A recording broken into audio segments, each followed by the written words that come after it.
नमस्कार, मेरा नाम है डॉक्टर पुरु धवन और आज इस वीडियो में हम बात करने वाले हैं डिस्टोनिया के बारे में। डिस्टोनिया पार्किंसन में होने वाला एक सिम्पटम होता है जिसके अंदर मसल्स आपकी स्टिफ हो जाती हैं, उसमें स्पाज्म आ जाता है और ये इनवॉलंटरी होता है। अक्सर अपने हम हाथ को हिला रहे हैं, है ना? दोनों हाथों को हिला रहे हैं, आई ब्लिंक कर रहे हैं, ये एक वॉलंटरी मूवमेंट है। हम जब चाहते हैं वो तब हो पाता है।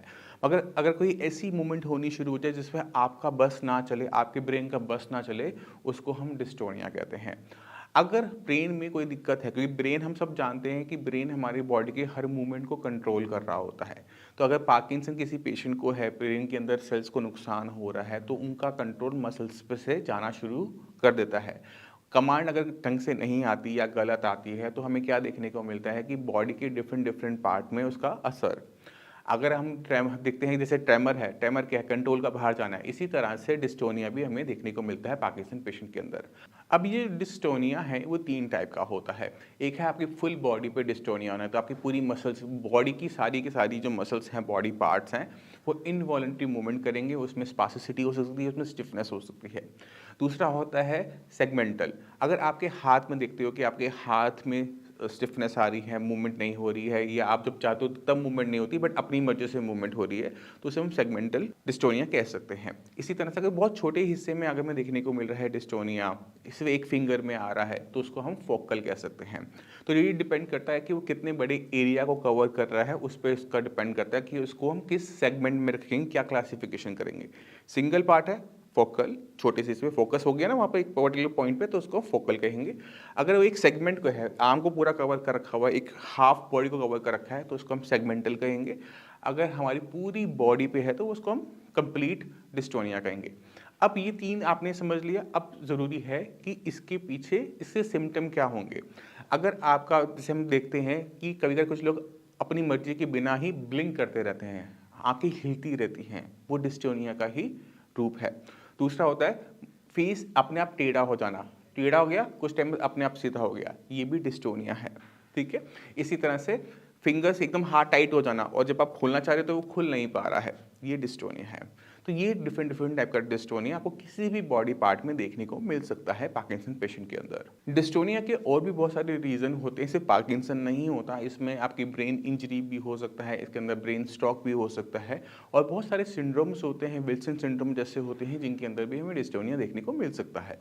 तो इसके लिए बहुत अच्छा डायग्नोसिस रखना, करवाना बहुत ज़्यादा ज़रूरी होता है। सिर्फ डिस्टोनिया हो गया इसका मतलब ये नहीं है कि आपको पार्किंसन हो गया। डिस्टोनिया जो होता है वो पार्किंसन का एक सिम्पटम होता है, और ऐसी बहुत सारी बीमारियां होती है जिसके अंदर में डिस्टोनिया देखने को मिलता है।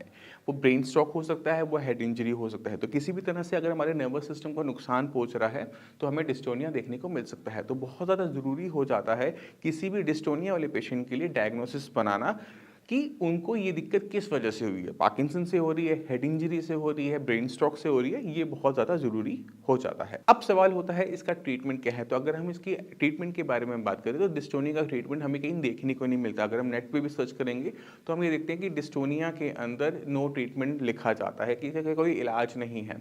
मगर हमें इसको थोड़ा सा और ब्रॉड व्यू से देखना चाहिए कि डिस्टोनिया के अंदर मसल स्टिफ हो रही हैं, तो हमें सबसे पहले काम क्या करना है, हमें मसल रिलैक्सेंट का यूज़ करना है कि हमारी मसल रिलैक्स हो सके। क्योंकि अगर मसल बहुत ज़्यादा स्टिफ रहेंगी तो वो पेन करती हैं, तो रिलैक्स करने के लिए मसल रिलैक्सेंट का यूज़ करना है। दूसरी चीज़ हम क्या कर सकते हैं कि मसल को रिलैक्स करने के लिए हम हीट का यूज़ कर सकते हैं, क्योंकि हीट जो होती है मसल्स को रिलैक्स करती है, टेंडन को रिलैक्स करती हैं। कोई किसी भी जगह पे स्टिफनेस आ रही है तो वो रिलैक्स हो जाती है। अब बॉडी के किसी पार्ट को अगर हमने हीट अप करना है तो उसके बहुत सारे मेथड होते हैं। आप ऑयल लगा सकते हो, ऑयल की मसाज कर सकते हो, क्योंकि जब आप रब करोगे तो वो जगह हीट अप हो जाएगी, बहुत एक माइल्ड हीट मिलती है। आप किसी जो मशीन्स होती हैं फिजियोथेरेपिस्ट के पास, उसका भी यूज़ कर सकते हो, और या फिर आप जेल पैड्स जो आते हैं मार्केट में उनका भी यूज़ करके बॉडी के उस पर्टिकुलर पार्ट को जहाँ पर आपको डिस्टोनिया हो रहा है वहाँ पर आप हीट अप्लाई कर सकते हैं। आपने यहाँ पे कोल्ड का एप्लीकेशन नहीं करना, आइसिंग नहीं करनी, क्योंकि करनी पड़ेगी। क्योंकि डिस्टोनिया अगर बढ़ता है, पार्किंसन आगे बढ़ता है, तो देखते हैं आगे बढ़ती हैं। तो हमने क्या करना है, हमने ब्रेन में हो रहे डैमेज को रोकना है, या जो डैमेज हो चुका है उसकी रिकवरी करवाने की कोशिश करनी है। और इस प्रोसेस में काम करता है न्यूरोप्लास्टिसिटी। न्यूरोप्लास्टिसिटी को बहुत कम लोग जानते हैं और बहुत कम इसके बारे में बात होती है। तो इस वीडियो के बाद आप न्यूरोप्लास्टिसिटी को गूगल पे, यूट्यूब पे सर्च कीजिए तो आपको बहुत अच्छी इन्फॉर्मेशन मिलेगी कि किस तरह से हमारा ब्रेन अपने आप में डेवलपमेंट करता है। अब समझो कि एक ब्रेन जो होता है उसमें जो न्यूरॉन सेल्स होते हैं वो बाय बर्थ फिक्स होते हैं। अगर मान लो कि आपके ब्रेन के अंदर 1 करोड़ सेल हैं, तो आपकी पूरी लाइफ के अंदर वो 1 करोड़ 1 नहीं हो सकता। क्यों नहीं हो सकता? क्योंकि नर्व सेल्स जो हमें बाय बर्थ मिलते हैं, वो आगे नंबर अपने साइकिल्स नहीं बढ़ा सकते। वो कम हो सकते हैं बट वो बढ़ा नहीं सकते। अब हमने क्या करना होता है, अब मगर एक बच्चा जो था, जो अभी पैदा हुआ था, वो बोल नहीं पाता था, चल नहीं पाता था, खा नहीं पाता था, बट वो धीरे-धीरे क्या हुआ, हम इतने बड़े हो गए और हम अब बात कर पा रहे हैं, आप सुन पा रहे हो, समझ पा रहे हो। कोई मैथमेटिशियन बनता है, कोई साइंस टीचर बनता है, कोई साइंटिस्ट बनता है। ब्रेन की डेवलपमेंट कैसे हुई? जब हमारे न्यूरॉन सेल्स उतने के उतने ही हैं तो। ब्रेन में जो डेवलपमेंट होती है, वो नंबर से नहीं होती, वो कनेक्टिविटी से होती है। किसी भी कंट्री में कितना अच्छा कनेक्टिविटी नेटवर्क है, उस पर डिपेंड करता है कि वो कंट्री कितना अच्छा ग्रो करेगी। इसी तरह से ब्रेन के अंदर जितनी अच्छी कनेक्टिविटी होती है एक पार्ट की दूसरे पार्ट से, उतना अच्छा हमारा ब्रेन डेवलप हो जाता है। ये जो कनेक्टिविटी वाला जो इशू है, ये कैसे होता है? ये मैकेनिज्म को हम कहते हैं न्यूरोप्लास्टिसिटी। अगर आप मैथ्स ज़्यादा करते हैं तो आप मैथ्स में बहुत अच्छे हो जाएंगे, साइंस में पीछे रह जाएंगे। ये क्यों हो पाया? हमने ब्रेन के एक हिस्से को बहुत ज़्यादा डेवलप कैसे कर लिया? हमने उसको डेवलप किया न्यूरोप्लास्टिसिटी से। अब यही बीमारियों का सॉल्यूशन भी है। अगर एक पेशेंट जिसको पार्किंसन है या फिर उसको ब्रेन स्ट्रोक हुआ है या कोई भी ब्रेन का नर्वस का कोई डिसऑर्डर है, तो उसका सॉल्यूशन कहीं न कहीं वो न्यूरोप्लास्टिसिटी ही होता है कि जो एरिया को नुकसान हो चुका है, जो सेल्स को नुकसान हो चुका है, उसे बायपास कर दो।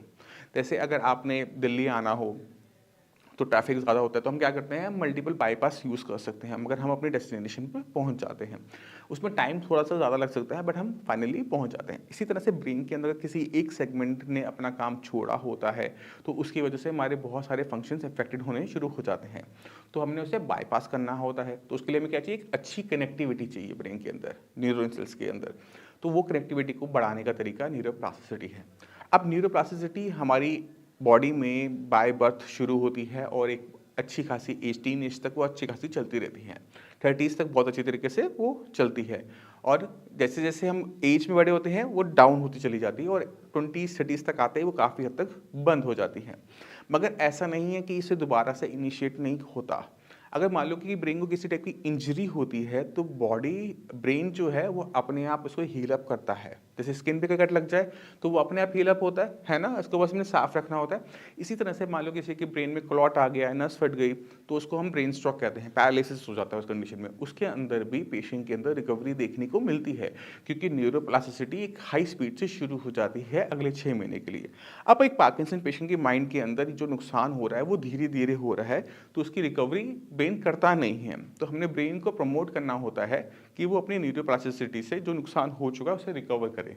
अब हमें ब्रेन को समझाना पड़ता है कि आपको जो दिक्कत हो रही है वो आपके पास उसका ही सॉल्यूशन है।